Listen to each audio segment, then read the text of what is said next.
In Paris, South Korea's male saber fencing team stayed on top for a third straight Olympics. The country's exports continue to expand in July thanks to strong semiconductor shipments. The aftermath of the killing of Hamas political chief in Tehran fuels fears over an escalation of the regional conflict as Iran vows revenge against Israel. It's August 1st, 6 p.m. in Seoul. This is Newscenter.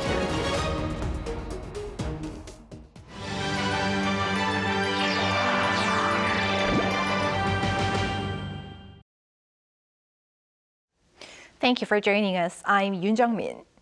We start with South Korean men's saber fencing team continuing its Olympic gold streak. Now eyes are on day 6 in Paris, with much expectation on Team Korea. Moon Hae-ryun has the details. The world's #1 saber fencing team of Park Sang-won, Koo Bon-gil, Oh Sang-uk and Do Kyung-dong have won more Olympic gold for South Korea. The team defeated Hungary 45-41 to place themselves at the top of the podium. 34-year-old Koo has been on all 3 gold medal-winning teams, while Oh became the first South Korean fencer to win 2 gold medals at a single Olympic Games.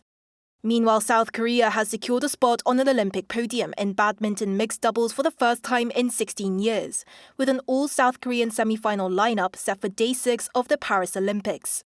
Seo Seung-jae and Chae Yu-jung advanced to the semi-finals after defeating their opponents from Hong Kong, while Kim Won-ho and Chung Na-eun also made it through after clinching a win over the duo from Malaysia. With these victories, South Korea will be able to finish with at least a silver medal, the first mixed doubles medal since the 2008 Beijing Summer Games clinched by Lee Yong-dae and Lee Ho-jung. Hopes are also high for the women's singles too, with world #1 An Se-young cruising through to the quarterfinals. Following on from the mixed doubles table tennis that tallied a bronze onto South Korea's medal count, Chang Woo-jin and Shin Yu-bin are through to the quarterfinals of the singles competition. Shin was part of the duo with Im Jong-un that secured an Olympic medal on Tuesday, winning their first career Olympic medals and ending a long drought for the country's table tennis team. The last time a South Korean table tennis player stood on the Olympic podium for the women's singles was in 2004. Shin will need to win 2 more matches to do so this year. Chang advanced through to the quarterfinals after defeating Japan's Togami Shunsuke in straight sets 4-0 and is due to play against Brazil's Hugo Calderano, ranked 6th in the world. Moon Hae-ryun, Arirang News. Korea's exports expanded almost 14% in July as global demand for semiconductors remained robust. Park Go-noo reports. South Korea's exports rose for the 10th consecutive month in July. According to the Trade Ministry's data released on Thursday, the value of exports rose by nearly 14% on year last month, reaching around $57.5 billion. That's the second largest amount for any July so far. 11 out of the 15 major exporting items, including chips and petroleum products, have all seen increases over spanning several months, including July. The export value for semiconductors, one of the country's largest shipping items, exceeded $11 billion last month, up by more than 50% on year. That's the 4th consecutive on-year increase of more than 50% since April. Automobile exports dropped by around 9% compared to the previous year, due to the car industry's summer vacation seasons, which started earlier than last year at the end of July. By destination, 8 out of the 9 major shipping regions, including China, the US, and ASEAN, saw jumps in exports. Shipments to China recorded an on-year increase of nearly 15% last month at over $11 billion, mainly due to increases in intermediate goods like semiconductors, as the IT market has been recovering recently. That's also the 5th straight month that the country has exceeded the $10 billion mark for exports to the region. Exports to the US saw an all-time record high for any July, reaching $10.2 billion, up 9.3% on year. Imports in July came to around $53.8 billion, up 10.5% on year. That resulted in a trade surplus of more than $3.6 billion, making it the 14th consecutive monthly surplus since June last year. With robust trading last month, the Trade Ministry hinted at a bright forecast for exports in the latter half of the year. Usually, exports are high in June and drop slightly in July. But there was a good start for the second half of the year as July's performance was better than June this year. Another expert also spoke about the rosy prospects for chips in the latter half of the year. part of the increase is because of higher demand for semiconductors due to increasing investment in AI. Now, if interest rates do fall at the second half of the year as expected, then that will mean a boost to high-tech sectors. But the expert also said that the increasing trend might not be permanent, and added lowering costs and reforming regulations for exporting firms can be ways to extend the period longer. Park Gon-woo, Arirang News.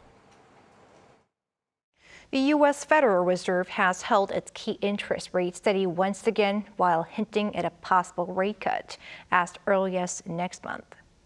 Lee Yoon-jin covers this latest intention and its broader implications for Korea. Ending a two-day policy meeting, the U.S. Central Bank's Federal Open Market Committee kept interest rates in the 5.25 to 5.5% range. In a press conference on Wednesday, U.S. Federal Reserve Chair Jerome Powell said that the economy is moving closer to an appropriate point for a rate cut, which would be where the balance of risks are consistent with rising confidence on inflation, as well as maintaining a solid labor market. But he said the Fed has decided the economy was not at that point just yet. However, Powell also strongly suggested that if inflation continues to come into line with the central bank's 2% target, as it slowly has been, then a rate cut could be possible as early as the Fed's next meeting in September. He also reiterated that other factors like the political calendar would not play part in either near-term monetary policy deliberations or the central bank's longer-run forecasting work. Meanwhile, a South Korean professor of business economics cautioned that the rate cut in September was only suggested and is not certain.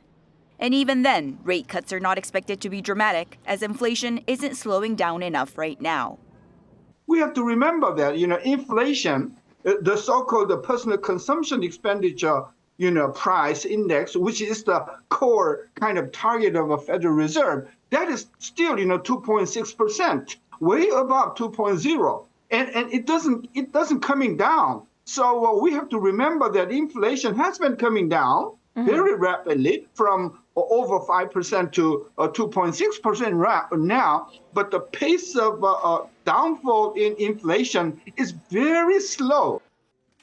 At a macroeconomic meeting on Thursday to assess the Fed's rate setting, South Korean Finance Minister Choi Sang-mok emphasized that uncertainties linger over when and how much the Fed would cut interest rate cuts, and added that the South Korean government would strengthen monitoring of the global financial market and devise contingency plans to better respond to uncertainties regarding interest rates in the United States and other nations. The Fed's latest freeze keeps the gap between the key rates of South Korea and the U.S. at up to 2 percentage points. Lee Yoon-jin, Arirang News.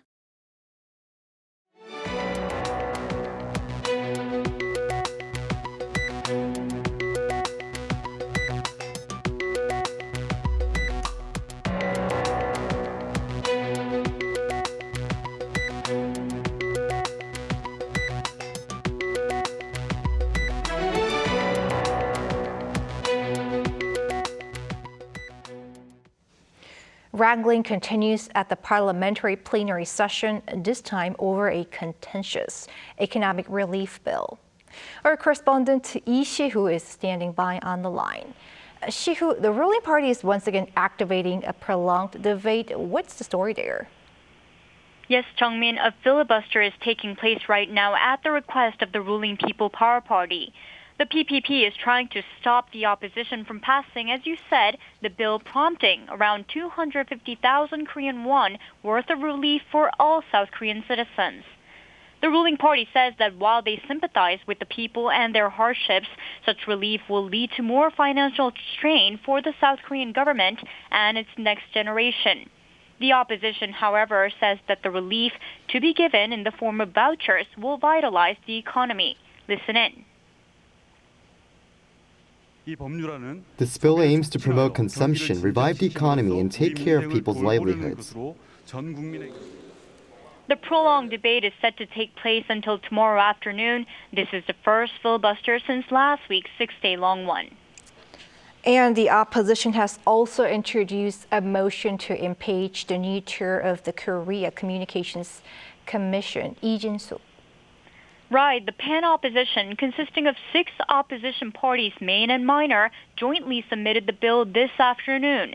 They claim that, quote, significant problems to Lee's morality and qualification were found during last week's confirmation hearing. They cite multiple reasons, with one being Lee's allegedly wrongful appointment of new members of the board of directors for broadcaster KBS and the Foundation for Broadcast Culture from yesterday, her first day on the job. The PPP strongly opposes this claim. They say the claims are groundless accusations, as Lee has not committed any violation of the law. Listen in. The Constitution states that the National Assembly may vote on an impeachment motion when there are violations of the Constitution or the law during one's performance of duties. This is the 4th impeachment motion brought against the KCC chair and the acting chair by the opposition. The PPP says the opposition is abusing its majority status for political reasons. In the current assembly, the pan-opposition holds 192 out of 300 seats. This means that the motion will likely pass tomorrow, and Lee's duties will be immediately suspended. Our Lee Shi-hu reporting live from the National Assembly. Thank you. Turning to the ongoing medical dispute, hospitals saw a low application rate in their recruitment drive for trainee doctors for the second half of this year. According to the Ministry of Health and Welfare on Thursday, out of over 7,600 available positions across 126 hospitals nationwide, only 104 candidates have applied. Of these, 45 applications were received by the Big 5 hospitals in Seoul. The ministry says additional recruitment will take place this month due to the sluggish application rate. Now to the turmoil in the Middle East. Iran's supreme leader has reportedly ordered an attack on Israel in revenge of the killing of the Hamas chief in Tehran. It's raising fears of an all-out regional war. Pei Yun-ji tells us more. The funeral for the assassinated Hamas chief Ismail Haniyeh and his bodyguard took place in Tehran on Thursday, with Iran's supreme leader, Ayatollah Ali Khamenei, leading the prayers. Thousands of people gathered on the streets of Iran's capital to mourn the Hamas leader. The assassination has drawn threats of revenge, as the Iranian leader has reportedly ordered an attack on Israel. Citing 3 unnamed Iranian officials, the New York Times said the order was given at an emergency meeting of Iran's Supreme National Security Council on Wednesday morning, shortly after Iran announced that the Hamas chief had been killed. It also reported that Iran is considering simultaneous attacks from other countries where it has allied forces, including Yemen, Syria, and Iraq, to maximize the impact of their retaliation. Israel, which has been accused by both Iran and Hamas of the assassination, has neither acknowledged nor denied killing Haniyeh. The Israeli Prime Minister simply vowed to respond forcefully to any attack on the country. We are prepared for any scenario and will stand united and determined against any threat. Israel will exact a heavy price from any aggression against us on any front. 62-year-old Haniyeh was killed in an airstrike in Tehran after attending the inauguration of Iran's new president. He is the highest-ranking Hamas official assassinated by Israel since the Hamas-led attack on Israel on October 7th last year. An analyst says the assassination is expected to lead to deep tension and uncertainty in the Middle East.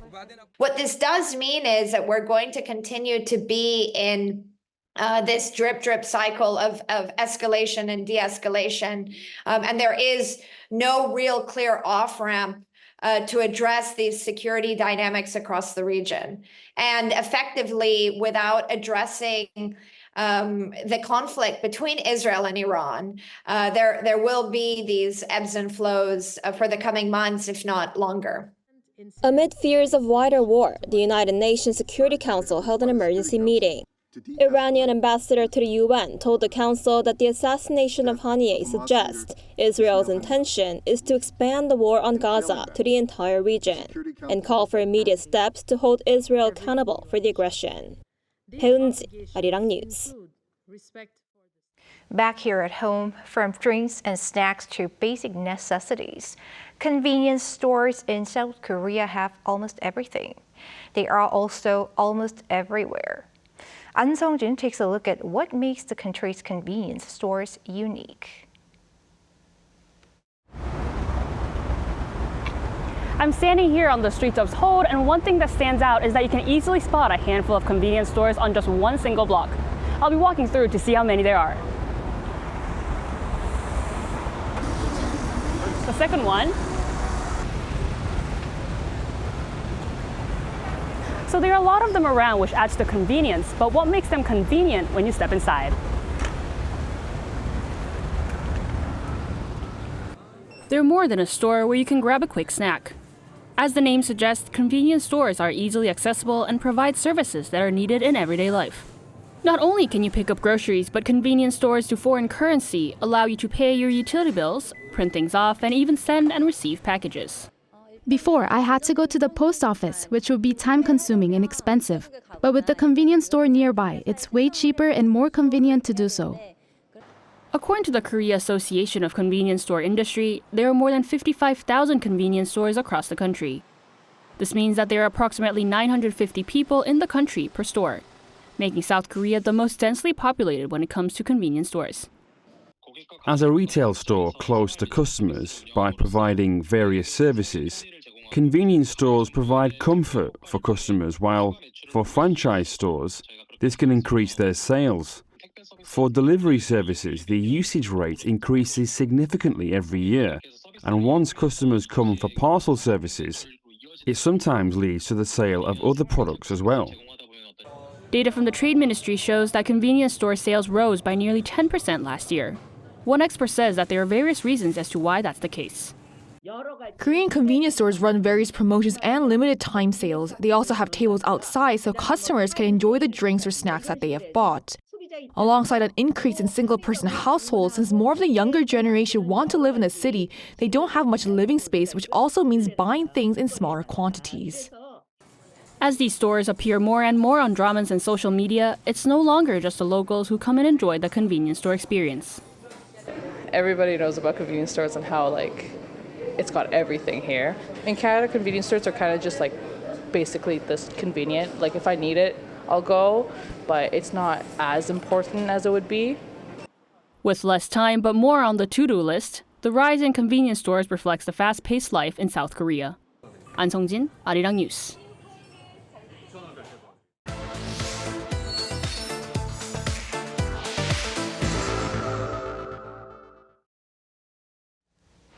Beauty exports reached a new high during the first half of the year, but unlike previous increases, this was led by small and mid-sized companies.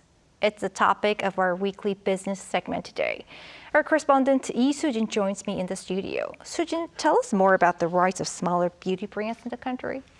Well, I'm glad we're starting with this because obviously this isn't the first time that South Korean beauty products has seen strong demand overseas. There are key differences this time, such as how beauty companies have shifted from focusing mainly on the Chinese market to other regions, such as North America. And more importantly, as you mentioned, the rise in exports was led by smaller companies. South Korean beauty SMEs made up more than 2/3 of the total outbound shipments of cosmetics in the first half of the year. And in the first quarter, they surged more than 30% year on year, while large companies saw their exports drop around 16%. And how were these smaller brands able to achieve so much success? Well, there's actually a common driving force behind the robust exports of these local beauty SMEs. And that driving force is none other than ODMs, or original design manufacturers, which may not sound as familiar as OEMs, or original equipment manufacturers, which produce products for partner companies. ODMs, unlike OEMs, don't just manufacture for companies, but they also develop and design products. And the technology of South Korean cosmetic ODMs is recognized globally as 2 of the big 3 ODM companies in the world, Colma Korea, Cosmax, and Italy's Intercos Group, are local companies. So I visited one of them, so let's take a look. At this factory, cosmetic products for more than 900 domestic and global beauty brands are produced each year.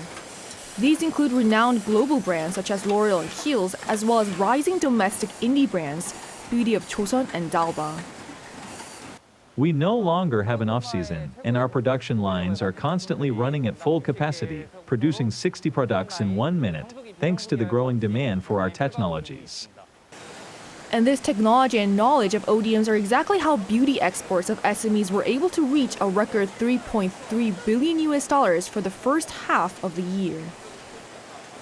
ODMs like Hallmark Korea are often labeled as a chip foundry TSMC of the makeup industry because they not only manufacture products on behalf of companies, but also use their development knowledge to bring makeup ideas to life.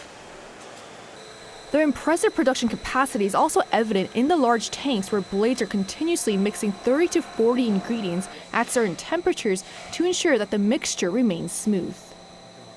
But here's how their design and development knowledge is helping beauty SMEs grow. Our R&D involves preemptively recognizing global beauty market trends and understanding what consumers want. 7% of our sales are continuously being invested in R&D and 30% of our employees are researchers.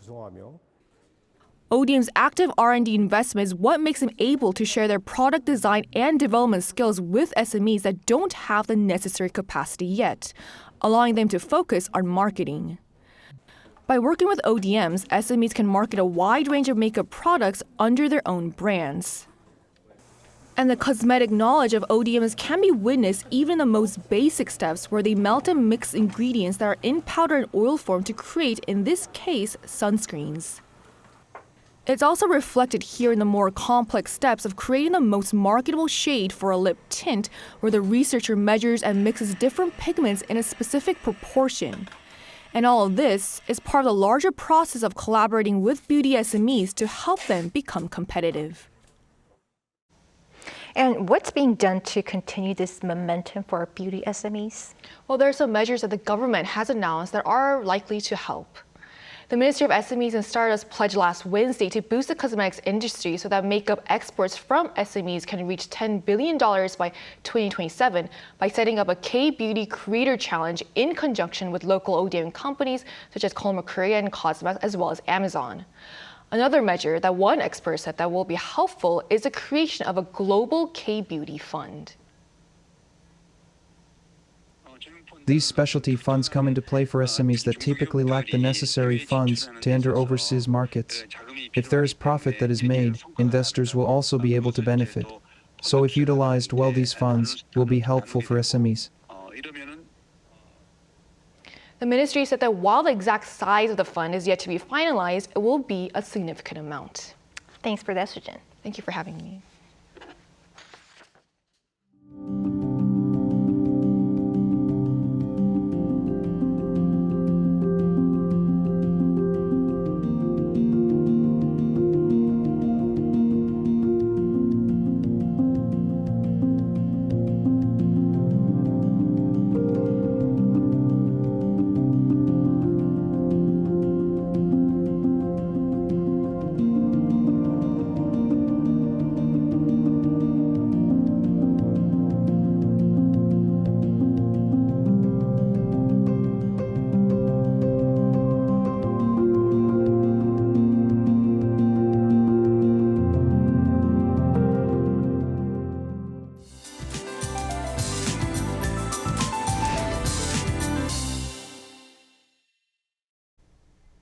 With a heatwave warning in most parts of the country, tropical nights have continued in Seoul for 11 days.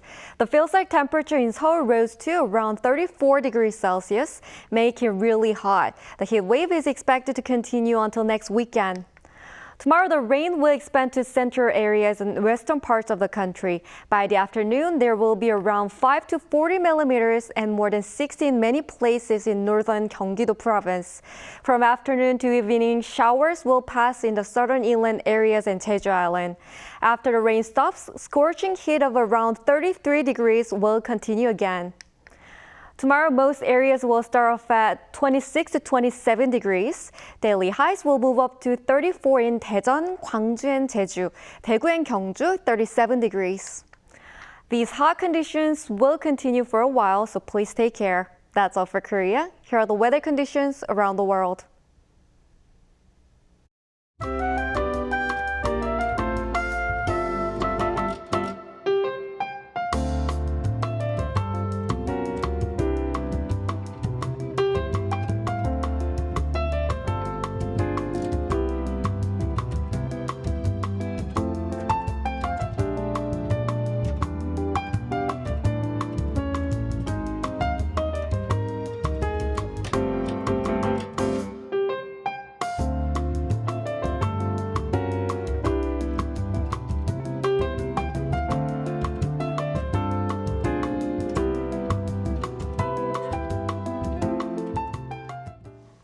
That is Newscenter for tonight. Thanks for watching. A panel session coming up.